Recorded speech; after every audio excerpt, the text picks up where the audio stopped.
And we have a significant number of allegations in the state of Virginia. I don't know yet whether the number in Virginia will reach a number that can turn the election. In the states that we have indicated in red, Georgia, Pennsylvania, Michigan, Wisconsin, Nevada, and Arizona, we more than double the number of votes needed to overturn the election in terms of provable illegal ballots. All you got to do to find out if I'm misleading you at all is to look at the lawsuits. Look what's alleged, look at the affidavits. Maybe we can supply more affidavits. In order to do it, I have to get permission from the people. But in the materials I have here, there are at least 10 that come from citizens. We have 1,000 at least, and we're getting more every day. And there are other aspects of this fraud that at this point, I really can't reveal. This is really enough. It's enough to overturn any election. It's disgraceful what happened. And I'll conclude by asking you to just think about this for a minute. What happened on the morning of November 3rd when they were going to count this new kind of ballot, this mail-in ballot? Did every Democrat leader in Pennsylvania and in Michigan and in Wisconsin and in Georgia and in Nevada and in Arizona, they all wake up and all separately have the same idea? Did they all separately have the idea that we're going to put Republican inspectors in pens? We're not going to let them look at mail-in or absentee ballots? They all independently come up with that. Like, just by coincidence. They say, hey, you know, we're going to put the Republicans in pens and corrals. We're going to do it in Pittsburgh. We're going to do it in Philadelphia. We're going to do it in Detroit. We're going to do it in Milwaukee. We're going to do it in Las Vegas. We're going to do it in Phoenix. What did I miss? Oh, we're going to do it in Atlanta. Or isn't the logical conclusion that I think any jury would accept as they heard this evidence that somebody had this plan? Maybe that was always the plan, to do this very, very questionable form of voting, which has been criticized by President Carter, by Secretary Baker, by most experts on election reform. I think the logical conclusion is this is a common plan, a common scheme. It comes right directly from the Democrat Party, and it comes from the candidate. Clearly. That's the reason why Hillary Clinton said, don't concede, even if you're losing. That's the reason we had a Freudian slip by the candidate. And he said he had the best voter fraud team in the country. That's the reason why he probably didn't have to go out and campaign. He had to have known what they were going to do. This had to be planned in advance. I'm kind of checking, did they go, you know, to the same contractor to get the corrals to put the Republicans in?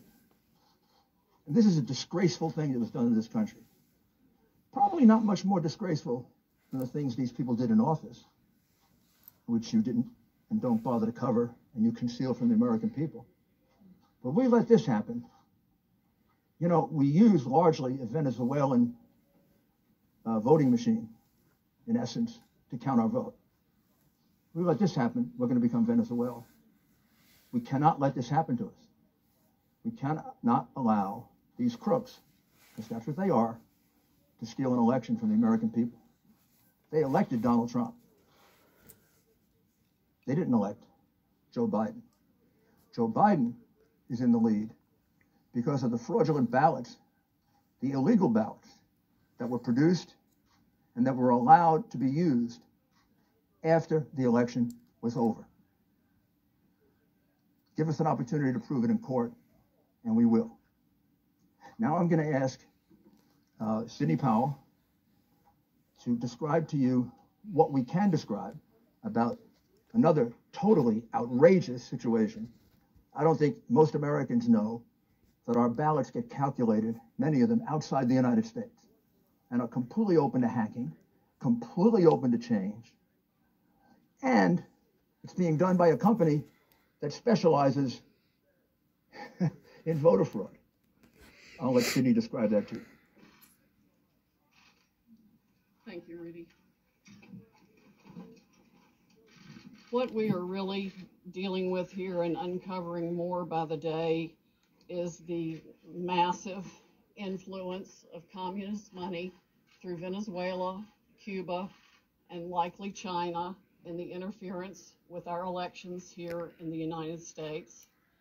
The Dominion voting systems, the Smartmatic technology software, and the software that goes in other computerized voting systems here as well, not just Dominion, were created in Venezuela at the direction of Hugo Chavez to make sure he never lost an election after one constitutional referendum came out the way he did not want it to come out. We have one very strong witness who has explained how it all works. His affidavit is attached to the pleadings of Lynn Wood in the lawsuit he filed in Georgia. It is a stunning, detailed affidavit because he was with Hugo Chavez while he was being briefed on how it worked. He was with Hugo Chavez when he saw it operate to make sure the election came out his way. That was the express purpose for creating this software. He has seen it operate, and as soon as he saw the multiple states shut down the voting on the night of the election, he knew the same thing was happening here, that was what had gone on. Now, the software itself was created with so many variables and so many back doors that can be hooked up to the internet or a thumb drive stuck in it or whatever, but one of its most characteristic features is its ability to flip votes.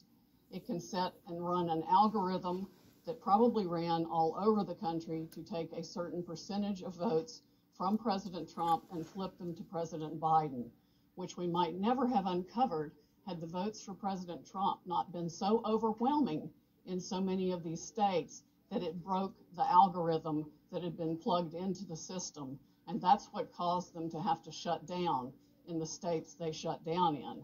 That's when they came in the back door with all the mail-in ballots, many of which they had actually fabricated.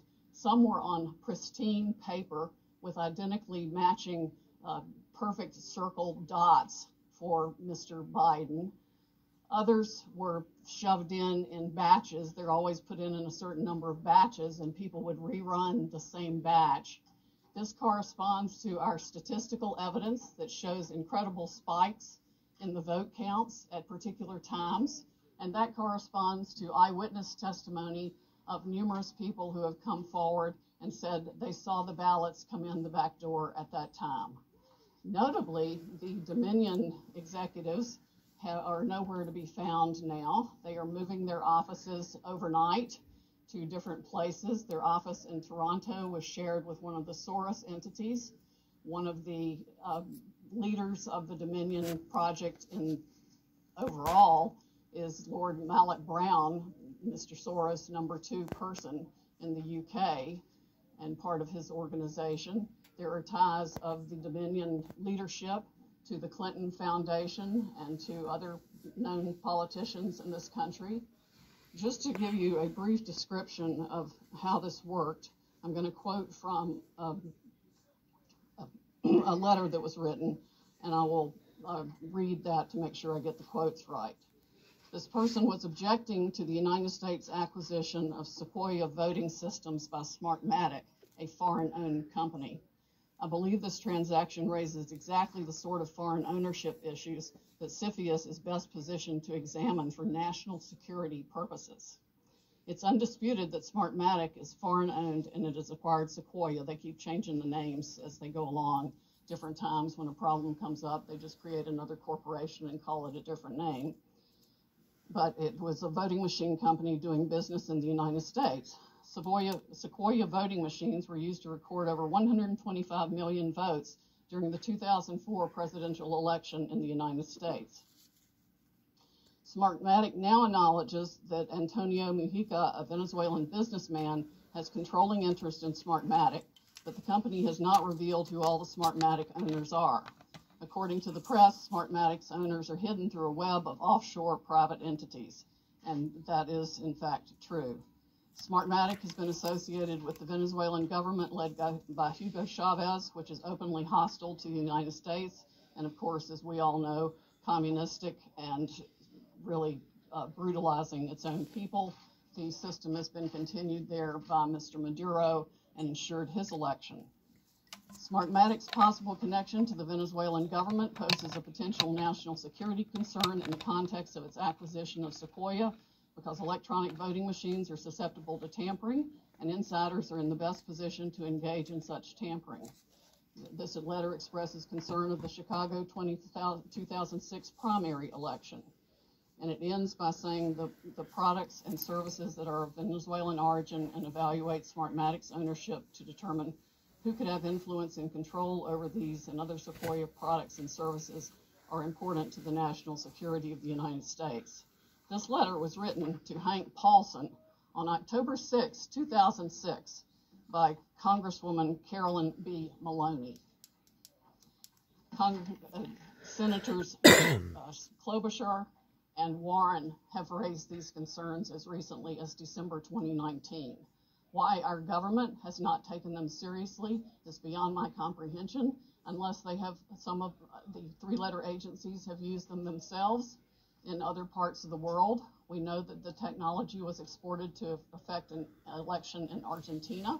That's admitted by our friend who wrote the affidavit about Hugo Chavez and his interest in Smartmatic. Again, in 2006, Carolyn Maloney wrote the Honorable John Snow, the Secretary of the Treasury, about the issues. Speaking of Smartmatic's leadership, one of the Smartmatic patent holders, Eric Coomer, I believe his name is on the web as being recorded in a conversation with Antifa members, saying that he had the election rigged for Mr. Biden, nothing to worry about here, and they were going to F Trump. His social media is filled with hatred for the president and for the United States of America as a whole, as are the social media accounts of many other Smartmatic people. There has been widespread use of this. Dominion itself is utilized in 2,000 jurisdictions in 30 states. It has been uncertifiable in multiple states who realized all the problems that it had, including Texas. Experts have described it across the board, from a Princeton group of 3 professors to experts that we have talked to about its end user vulnerabilities. People can admittedly go in and change whatever they want. They can set the ratio of votes from one thing to another. They can say that a Biden vote counts as 1.25 and a Trump vote counts as 0.75. And those may be the numbers that were actually used here. It's not just the swing states that were affected. The algorithm was likely run across the country to affect the entire election. Like I said, we only discovered it this year because of the overwhelming number of votes for President Trump in the swing states that caused the machines to have to shut down for them to backfill for adding votes. We have evidence of different numbers of votes being injected into the system, the same identical, unique 6-digit number multiple times in at least 2 states that we've analyzed so far, and I'm talking about like 341,542 votes for Biden and 100,012 for Trump. There's no explanation, no logical explanation for the same numbers being injected 20 minutes apart into the machine. The software manual itself, you can download it from the internet, and I would encourage you all to read it because it specifically advertises some of these things as features of the system. Why it was ever allowed into this country is beyond my comprehension, and why nobody has dealt with it is absolutely appalling. The machines were easily accessible to hackers. There's a video on the net that will explain to you how a kid with a cell phone can hack one of these voting machines. There's been no oversight of Dominion or its software. Workers in each county were trained by Dominion, but there's no evidence of any monitoring otherwise. We have testimony of different workers admitting that they were trained how to dispose of Trump votes and add to Biden votes. The software has a feature pursuant to which you can drag and drop any number of batches of votes to the candidate of your choice or simply throw them away. So we have mathematical evidence in a number of states of massive quantities of Trump votes being trashed, just simply put in the trash like you would on your computer with any file, and Biden votes being injected. That's addition to the flipping. I mean, it really happens in two ways. There's an algorithm that runs that automatically flips all the votes, and then each operator has the ability to go in, override settings. They can ignore a signature. They can ignore the top line of the ballot. They can go down ballot and select who they want to change the results for. The gentleman who founded Smartmatic, there's video of him on the internet explaining that yes, in at least one occasion he admits they changed 1 million votes with no problem. Many of the jurisdictions that have had this problem might not have known of the issues, but many did. And I think a full-scale criminal investigation needs to be undertaken immediately by the Department of Justice and by every state's equivalent, Attorney General's office or state investigatory unit, because there's evidence of different benefits being provided to the people who spent $100 million of taxpayer money at the last minute for their state to get the Dominion voting systems put in time for this election in different ways. There's one person that a lawyer told me got, quote, election insurance, meaning that he would be able to make sure he was elected. I'm sure they explained that feature in detail to many people who expressed interest in putting this voting system in. Texas denied certification of the Dominion system in 2019, but there are no doubt issues with the software that Texas did use, unbeknownst to Texas, I would imagine, since they went to great trouble to examine the Dominion systems and reject them. But other software, the source code that does the alterations is embedded, we have been told, in the source code all across the country and all the voting machines. There's no doubt it has been used to alter elections in other countries. We know specifically that Venezuela exported it for that purpose to Argentina and other Latin American companies to make sure that the corrupt rulers who were willing to pay the highest price for being in office were allowed to rig their elections.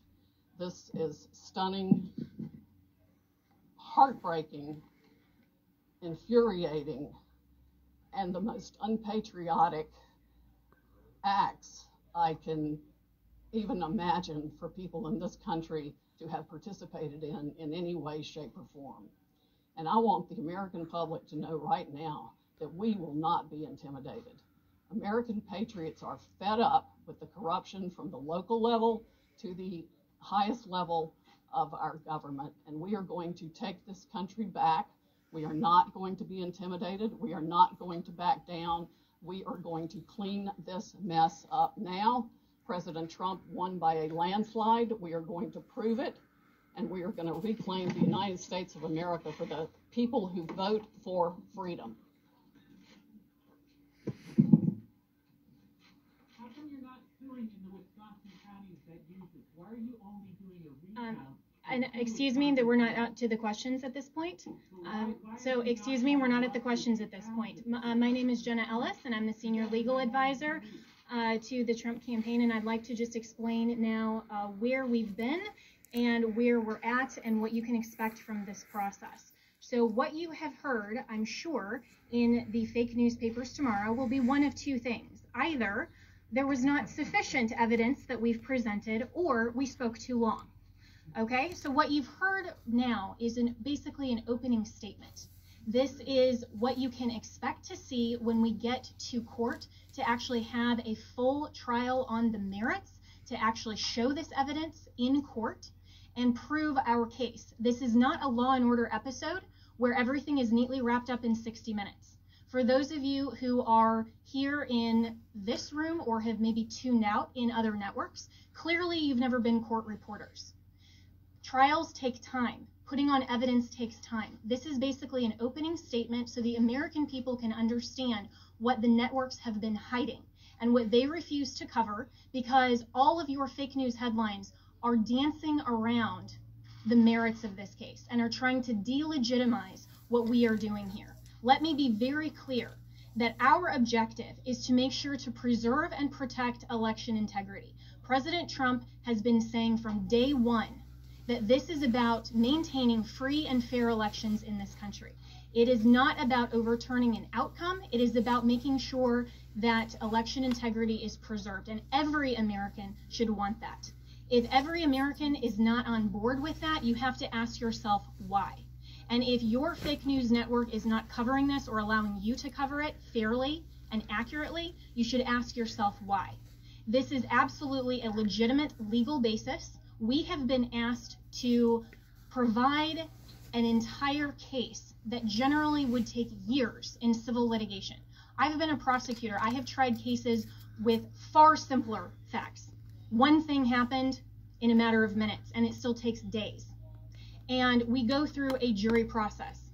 This is the court of public opinion right now.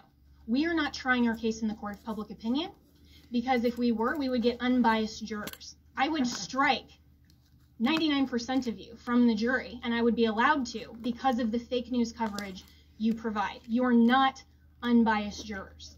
And until you step out of your role as a journalist and actually go into a courtroom and you are a judge on a bench that has sworn an oath to be unbiased in our separation of powers, then your opinion does not matter.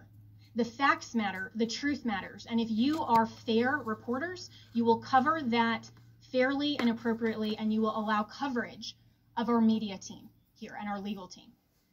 That is absolutely shocking that all you cover are around the margins. And I've seen all of you taking pictures right now, and I can anticipate what your headlines are going to be. If you are not willing to talk about the evidence that has been presented, then that is absolutely unacceptable for journalistic standards. This is an opening statement. This is something where we have told you what the evidence will show, and we have given you a brief description. That happens in a courtroom all the time, where that's not the fact-finding process. That is just an overview. That is what we have given you today, because the American people deserve to know what we have uncovered in the last couple of weeks. Remember, this is such a short time frame. And this is an elite strike force team that is working on behalf of the president and the campaign to make sure that our Constitution is protected. We are a nation of rules, not a nation of rulers. There is not someone that just gets to pick who the next president is outside the will of the American people. And that is our task, because when we talk about voter fraud, it's actually election official fraud.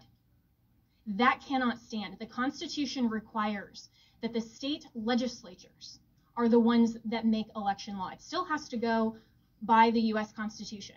But what has happened in this case is that state and local level officials, and all the way up, have changed the rules. That's what the Democrats do. If they don't like the rules, they change them.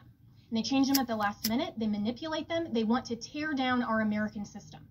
Our founders were so brilliant that they anticipated this, that there would be corruption, there would be foreign influence, there would be attempts to manipulate the outcome of the election, especially with who they called our chief magistrate.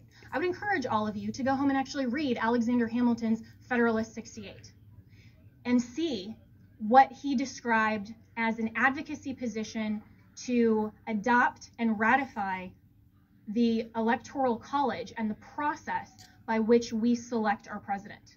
We select our president through the Electoral College not because it disenfranchises voters, but because it is a security mechanism for exactly the type of corruption that we are uncovering.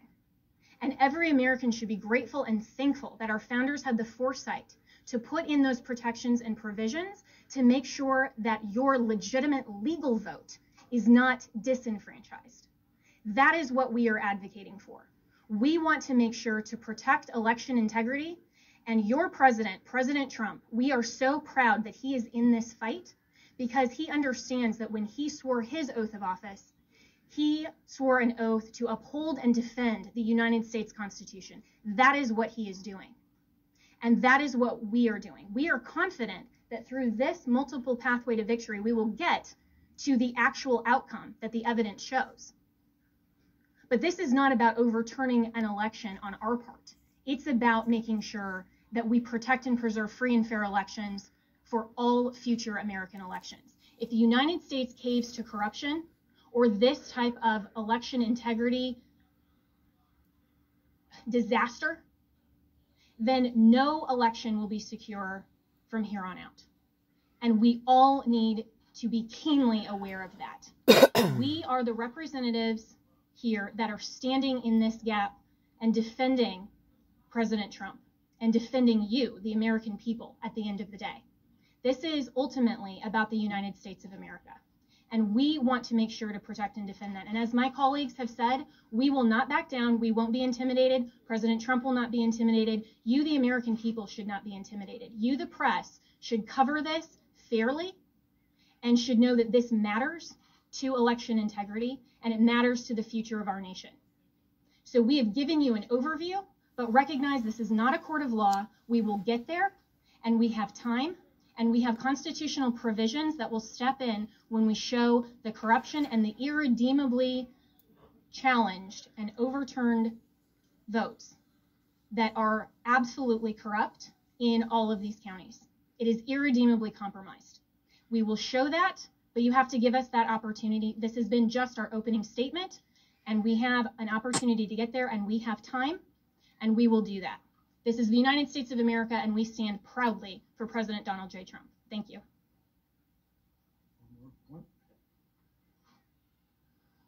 The world is watching this. I have gotten multiple emails from people in other countries who watch the same pattern happen there. We have witness testimony that the same things were done in those countries as this was exported from Venezuela and by Maduro and by Mr. Chavez and by Cuba. And of course, we know China also has a substantial presence in Venezuela and substantial interest in making sure that President Trump does not continue in office. This is the consummate foreign interference in our election in the most criminal way you can possibly imagine. It must be shut down. We know, for example, that one of the Dominion's highest level employees or officers went to Detroit himself to man the Detroit Operations Center, where he could watch the votes coming in real time and decide what file folder in the system to put those votes into. That's why you see massive spikes after hours when people were told that all the votes were in and all the votes were counted. Many Dominion employees have already reached out to us to tell us the truth. They are Americans who want to ensure election integrity like we do.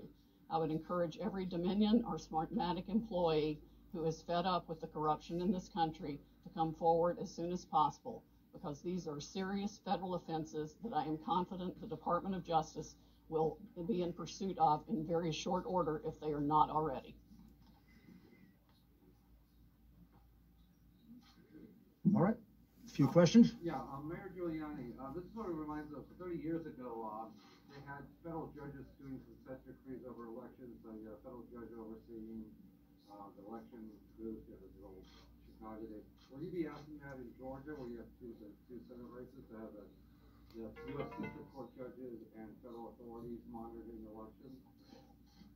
I can't say what's going to be done about. In every county, we have sort of a Operation Gray I'm Lord. sorry, I didn't. In what county? County, Pennsylvania, Yes. Atlanta, there's sort of an Operation Gray Lord. Mm-hmm. I don't know if you were Yep. informed of that. I know about it. I really can't give you an opinion on that. I think obviously every election official should learn something from this and be very, very careful with the next election. I know this is a lot of information that we've given you,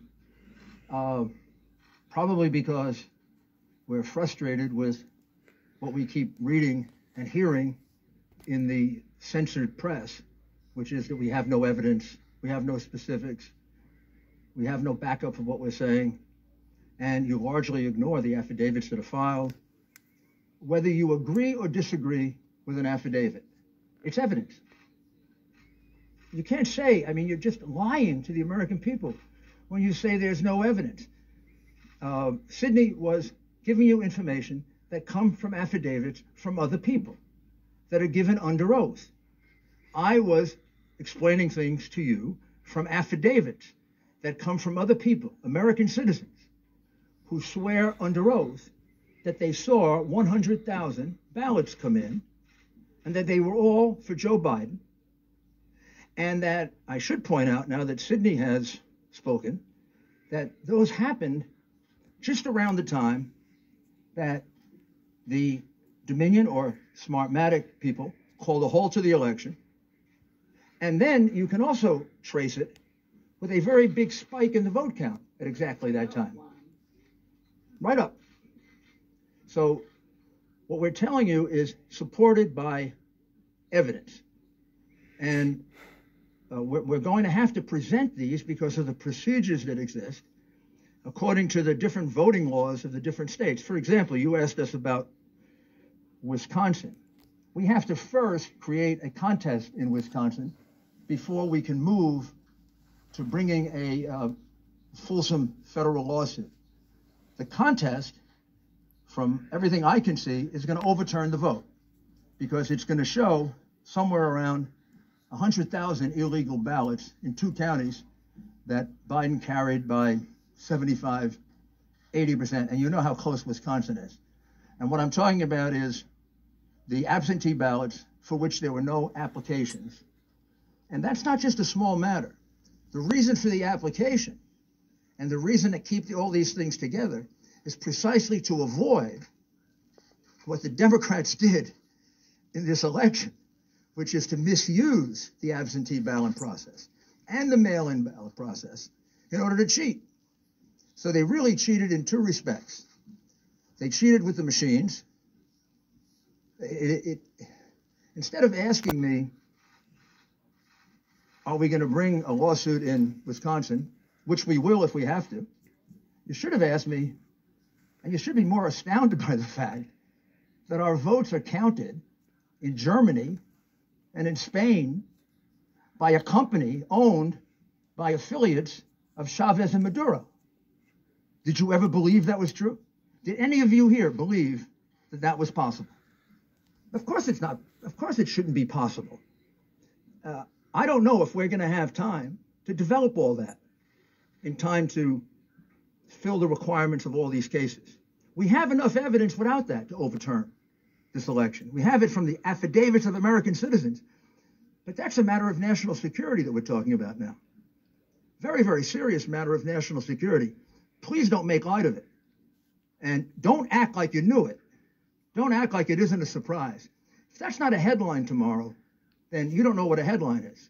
There isn't a single person in this country that would have believed that we have states that are stupid enough to have our vote sent out of this country.